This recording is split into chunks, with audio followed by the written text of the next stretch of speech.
What's going on, YouTube? Or what the crap's going on? HeirofCarthage here, gonna bring you some highlights from the remainder of my games versus fans. It went pretty well. I think overall, I mean, I barely made it like out ahead as far as wins and losses, which doesn't really surprise me. I'm pretty out of practice in this game, and Rome Total War is a completely different machine than Shogun 2, which is what I'm geared towards. Plus, winning isn't everything. It was fun playing the matches with you all, win or lose. It's not a big deal to me one way or the other, and I got some fun games in there. So let me just go through some highlights of some of my favorite spots of these battles. I won't be able to show you everything. In this battle, it was Armenia versus Rome. I selected a bunch of archers, I think 4 legionary cohorts, and then a bunch of triarii, and then some heavy legionary cavalry, thinking, oh man, it'll be really easy to ward off a bunch of cataphracts with all these triarii. So the message that I want to get to you in a battle like this is my opponent, which is Uncle Sam here. He's picked a very tough army. His infantry is just a ruse. It won't actually do anything. He's got a ton of archers. He's got cataphracts for his killing force. And against Rome, this is a very effective army. And the best way for Rome to counter this is to bring urbans and praetorians, because they're the only units who can really stand up to it.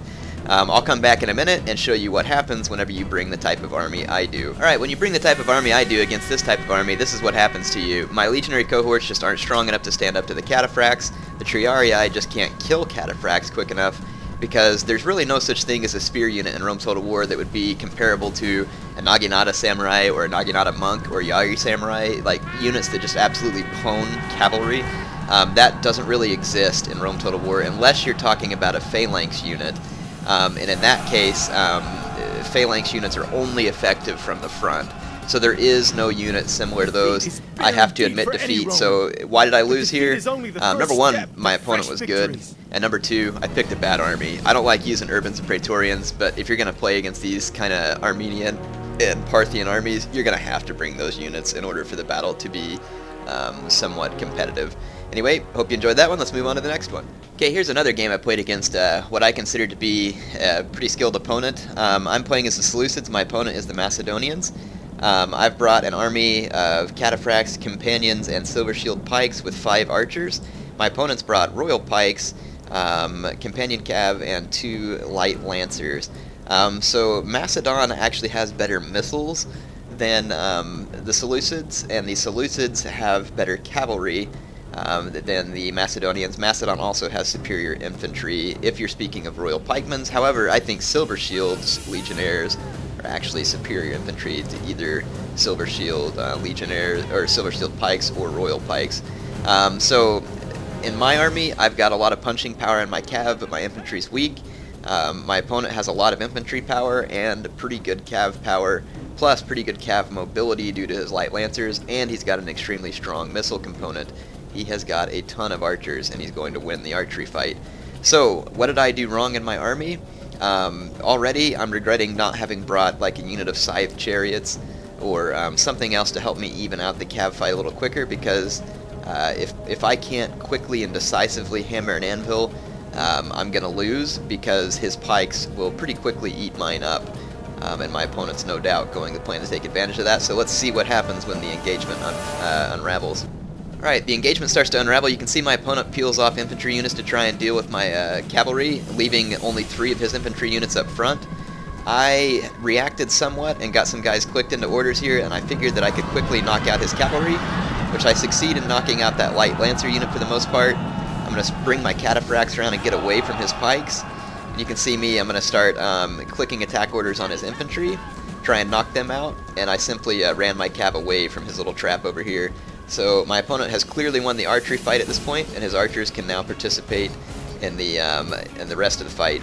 So here I made the mistake of letting these pikes get sandwiched, and they're going to get killed pretty quick. Fortunately though, my opponent pulls them off and starts going for the cav fight, which I'm easily winning. So you can see his cavalry start to rout there. The infantry fight I'll be winning for the moment because I outnumber him, but and I've got an advantage in mobility over here, but my opponent still has a lot of archers left. They can fire at my cav and skirmish effectively. I'm losing the infantry fight out here. My opponent has me completely outnumbered, and there's little that I can do about it. You can see that I now realize that I have to get my cav over to the infantry fight as soon as possible, because my pikes are already breaking under his superior royal pikes. His royal pikes are absolutely creaming me. His archers are kind of blocking my charge and giving his infantry time to turning around. So it's making it hard for me to get a decisive hammer and anvil strike in, so I have to get his archers out of the way. And every minute that my opponent buys this way is a minute in which he can continue to try and win the battle. So at this point, I'm pretty desperate, and I've got to land some good hammer and anvil blows here. So again, you're going to see me get these archers out of the way. His units are turning to try and face. Right there, that actually worked in my favor, and I routed this unit. The problem is that I'm not routing his men quick enough, and you can see here I'm taking losses. Out here I'm also taking a lot of losses, and I can't get his royal pikemen to rout, even though I've charged them in the rear once. I do finally get the enemy general to rout, but at this point my opponent has quite a bit of infantry left, and he's also got quite a few archers left. He doesn't really have a lot of cav to speak of, and I just lost another one of my companion cav. So you can see it's definitely becoming a desperate fight. Let's go ahead and fast forward and see how it unravels, because again, this is just highlights, don't want to show you the whole thing. You can see that I'm winning in certain spots, my opponent's winning in certain spots, but his infantry that was out on the flank supporting is now on its way back, and I'm losing infantry quickly, and you can see that he has enough infantry left that he can defend against my cavalry attacks, and thus my cataphracts aren't able to work their magic. It becomes a very, very close fight here. I've got one companion cav and 2 cataphracts left. The problem is that my opponent has a lot of pikes, and now he can simply go into a box formation and effectively protect himself, making me have to charge. I go out and rest my cavalry, and I'm going to come in for one final charge. You can see I had to wipe out those archers there. I didn't want him getting any extra archers back. So at this point, I move my cav out of his archery range, like I said, and start resting, and I'll show you what happened. Okay, here's my final attempts to win the battle. All I have is this one silver shield pikeman unit that I'm using to screen and hopefully pull these guys out of position just enough that I can get a flank charge. I am able to kill a few of his men, but I have to hurry and get out because he's constantly bringing his sarissas down. If I can get his men to turn around enough, I might be able to win the sarissa fight, but to be honest, this was a long shot. I've got my companions coming in, but again, my opponent just has enough units that he can effectively defend, and there's really nothing that I can do here. You can see my guys are out, and I just have to go ahead and charge in and call it quits. My opponent played really well in this game. I tried hard, but I really just didn't quite bring the right army. I gave my opponent a skirmishing advantage too quickly, and I wasn't able to quickly land hammer and anvil blows.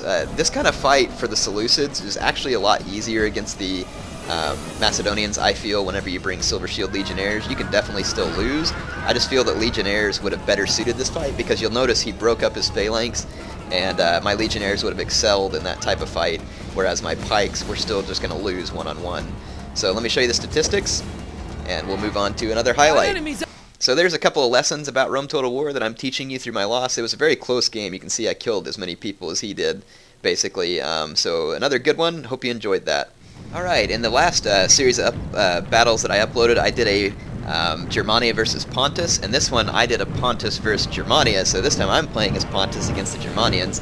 The Germanians are holed up in the woods, similar to what I was, which is smart, because that's where barbarians are going to get bonuses and play the best. So let me tell you a little bit about Pontus and what I think they're good at. Alright, so you can see my army overhead here. I've got 5 bronze shield pikemen, 4 archers, 3 Cappadocian cav, all gold. I have 1 unit of chariot archers here, supported by a Pontic light cav, which is a javelin cav. And then hidden in the woods over here, I've got 1 unit of scythe chariots, along with another Pontic heavy cavalry, which is a heavier javelin unit. My opponent, all I can see of him right now is some chosen warband archers moving around, some spear warbands, and I see a couple of chosen axemen and knight raiders, and some Gothic cav where his general is at. Gothic cavalry, as we discussed in the last video, is equivalent to my Cappadocian cav. There's no telling whether or not my opponent has screeching women, berserkers, war dogs, axemen. Who knows what he's got in the woods. They're going to get a bonus. He basically said, hey, sorry for camping in the woods, and I said, no, that's fine. That's just the way you got to play as these guys. You want to be in the woods. So I didn't have any problem attacking my opponent. I'm just going to do so from a more favorable position, so I'll come back to you when that starts. And just to let you know, he's got 4 chosen archer warband. These guys have lots of armor and very long range, plus they're going to have a bonus and protection from being in the woods, whereas my guys will not be in the woods. Alright, one of the dangerous units in this game is chariot archers, and they can be fielded by a couple of factions, Britons, Pontus, and I believe Egypt as well. Chariot archers are pretty deadly. I find them to be much more deadly than horse archers. They're also deadly to light cav just because the chariots are very capable of killing light cavalry. These ones mostly just light cavalry. Heavy cavalry can get routed by these guys sometimes. I believe these chariots, like I said, they'll take out cav pretty easily sometimes. But these guys have quite a few archers in their unit. Their attack is pretty high, and if you give them some attack upgrades, they can cause a lot of casualties.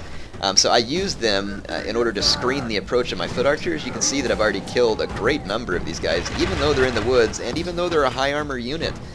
My chariot archers are getting a lot of kills. Right there you saw my Pontic light cav. They're in here running a screening operation also. I'm forcing my opponent's chosen archer warbands to shoot at them and to move around while I come in and hurl javelins to try and get some extra kills.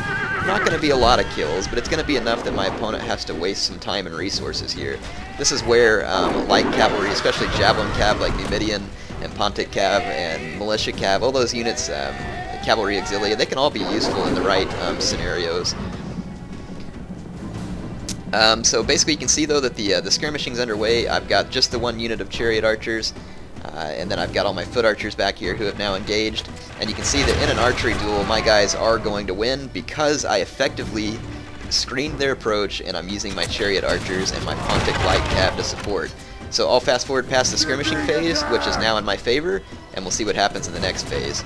Alright, I've basically taken away every advantage that the Germans should have, so unfortunately my opponent is in a bad spot here, but that's good for me. So I've played my cards as best I can. His spearmen are going to get absolutely ruined by my bronze shields, and he can't outflank me, which is one of the major powers. So I put my infantry here, where the only way he can outflank me is here, where I've got heavy cav support, and German troops, unless their spear warbands, are awful versus cav. So my opponent is going to get hammered here. He can't outflank my phalanx, which means that, like you can see, they're going to ruin him, and all I got to do is just charge my heavy cav right into these vulnerable infantry, and these guys are going to get hammered. Now, axemen do have a bonus versus armor, but the scare effect from heavy cav coming in here is just going to be too much. And I do get countercharged by his Gothic cav, but you can see his infantry just absolutely giving way, and I'm going to just start outflanking with my scythe chariots and Pontic heavy cav. His line, you can see, crumbles in no time. So if you're playing as Germania, you need to do what I did in the last battle and be able to effectively outflank the enemy. You got to peel apart their phalanx. When my opponent took this position, it was good because it was in the woods, but it was bad because I was able to come in from such an angle that he couldn't outflank me. When he saw me taking that position, he really should have tried to move and not challenge me in that position. In any case, you can see that's the end of the battle. Let's get to the statistics. Great game to my opponent. I enjoyed this one. It was kind of fun to play this battle from both sides, both as the Germanians and as the Pontians. So it was interesting to say the least. There is the statistics. Let's move on to another. Alright, here's another battle where I think there's an interesting lesson to be learned. I'm playing as Dacia. My opponent is playing as Germania. These are both barbarian factions, each with distinct strengths and weaknesses.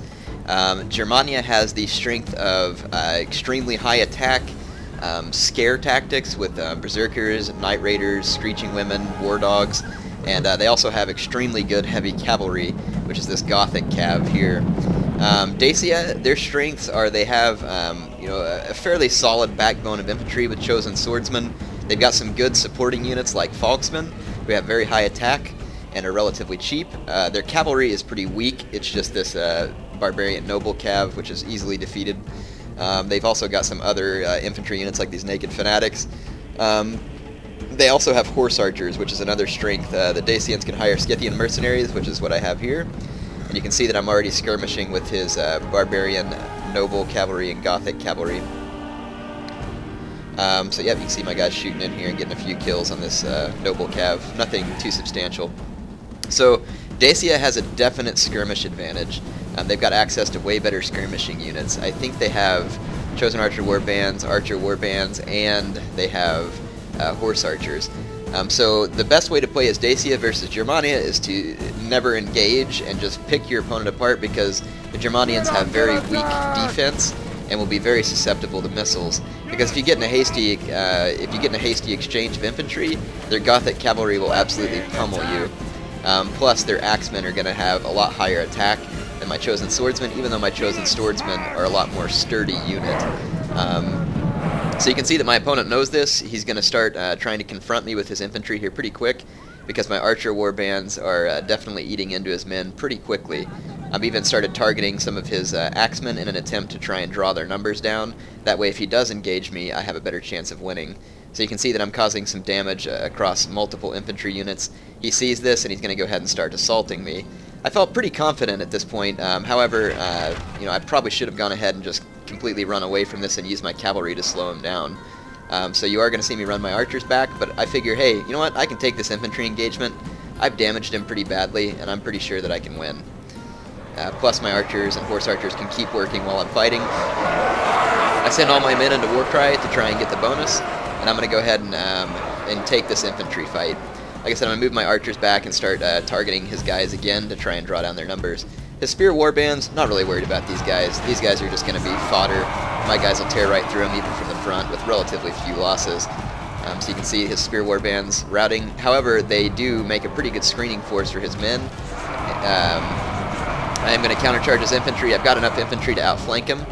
Over here, my opponent gets a little bit better position on me. Because I was micromanaging my units over here. He gets a clean charge on these naked fanatics with his Knight Raiders. However, I am going to go ahead and start activating my cavalry and moving through. You can see me threading through some of these needles, getting into the back of those Knight Raiders pretty quick. Try and turn that fight back to my favor, but I'm going to get countercharged by Gothic Cav. So I'm going to have to do something about that. I have my Barbarian Noble Cav into the rear of my opponent over here, but my infantry routed at the exact moment that I hit his infantry, which means that my hammer and anvil was very ineffective. So I only routed it very little, and then he's got some Gothic cavalry now countercharging me, so I countercharge them with Fogsmen. You have killed the enemy general. Enemy now general's dead, which is great, fear. and I did get a successful hammer and anvil strike, but then there goes my general. Is dead. How well will his warriors fight So without a general's it's a very guiding up-in-the-air type of battle, and this is the type of battle that the Germanians want. So because I didn't act quite quickly enough with my cavalry, I paid the price there. And now the German Gothic Cav is going to be able to wreak havoc on my men. And although I have more infantry left than the Germans at the moment, their cavalry is going to be very painful to me because I just can't stop it. And this is going to be bad. So although I've eaten up his infantry, some of them will come back from routing, and I just can't stop his Gothic cavalry from eating up my missiles. So I really should not have taken that engagement until I had a very clear and decisive advantage. So even though I went in, like I said, won the infantry fight, won the maneuvering, the superiority of his Gothic cavalry absolutely made the difference. And even though I got the original charges and caused a lot of damage, my opponent got some great counter charges and was able to make up for it. So an interesting match. I do lose this one, although it was pretty close. In the end, I'm left with just some horse archers. I try and shoot my way to victory, but run out of ammo and eventually just have to face my opponent. I'll show you the results. Here's the results from that battle. So I think the lesson here is understand the strengths of your faction, or else you'll end up in a position like I did. Look, I had the numeric advantage, I had the missile advantage. You need to know when to take an engagement and when to leave an engagement, and I definitely should have left that engagement and continued skirmishing. I could have even sacrificed a couple of my infantry units just to be able to pull back and continue the skirmish, because it wouldn't have taken long for my foot archers to mow down his infantry to a point where he wouldn't have had a chance. Alright, YouTube, I have one more matchup here for you, and this is an interesting matchup of factions. I am playing as Carthage. My opponent is playing as the Greek city-states. Carthage has very powerful infantry because of the Sacred Band hoplites, and they are very tough, and they lose to very few opponents in a head-on fight, with the exception of maybe urban cohorts and Spartan hoplites. They're about the only two units in the game that can just take them head-to-head. And that's why the Greek city-states makes an interesting mashup against Carthage. The Greek city-states have awful cavalry, just completely awful. However, they have really good missiles. They have access to Cretan archers and also cheap Greek archers, so they can definitely chew you up in a missile fight. And then their infantry is top-notch, absolutely top-notch. You got Spartans, and then these armored hoplites are basically a copy of Sacred Band when it comes to statistics, so they are also equal to my Sacred Band. So what a Greek player is going to want to do in a fight is to win a missile advantage.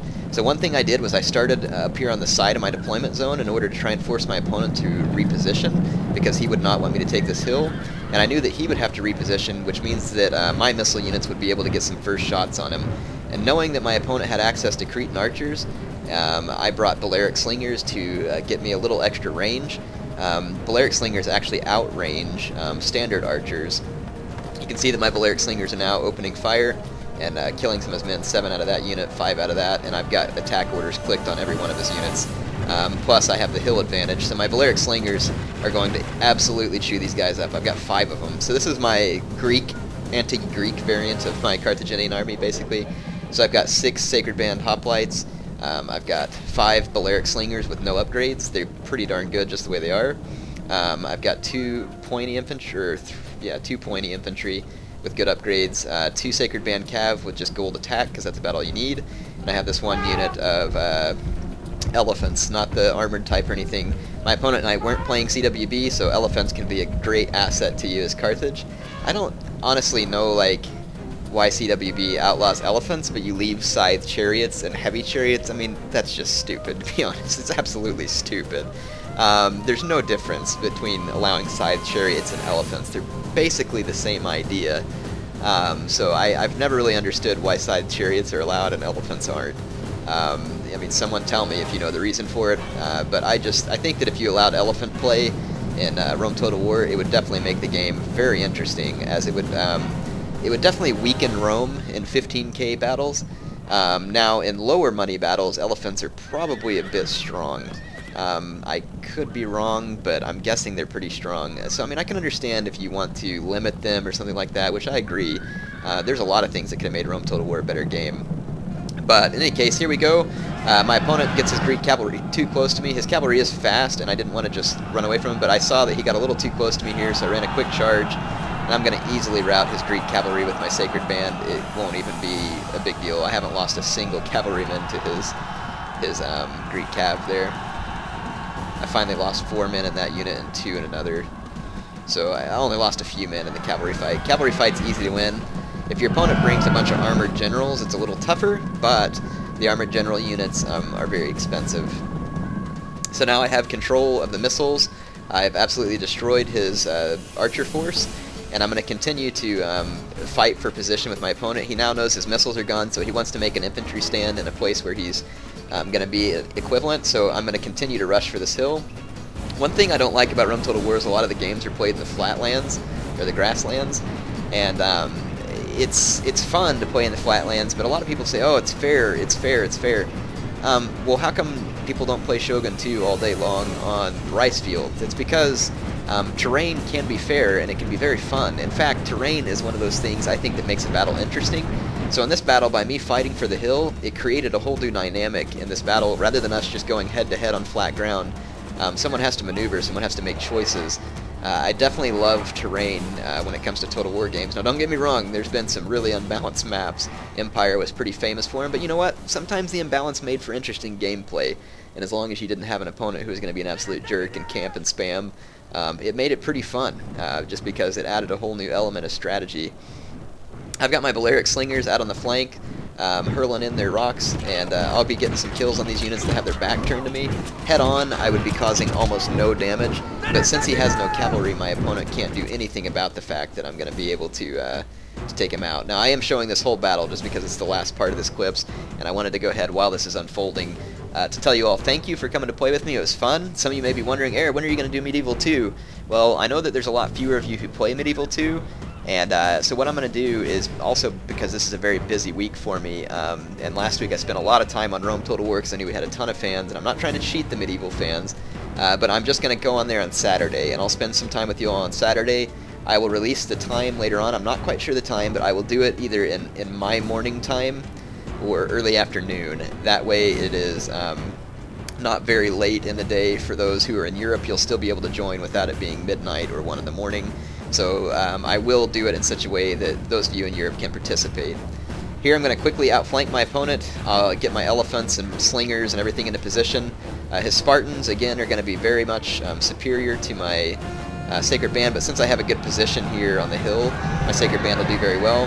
Run a quick hammer and anvil charge. I'm going to get in and out because his Spartans can turn around and massacre me. Just want to keep my opponent guessing. I've got my pointy into the rear of his Spartans over here, and then I'm going to bring my elephants in to charge as well.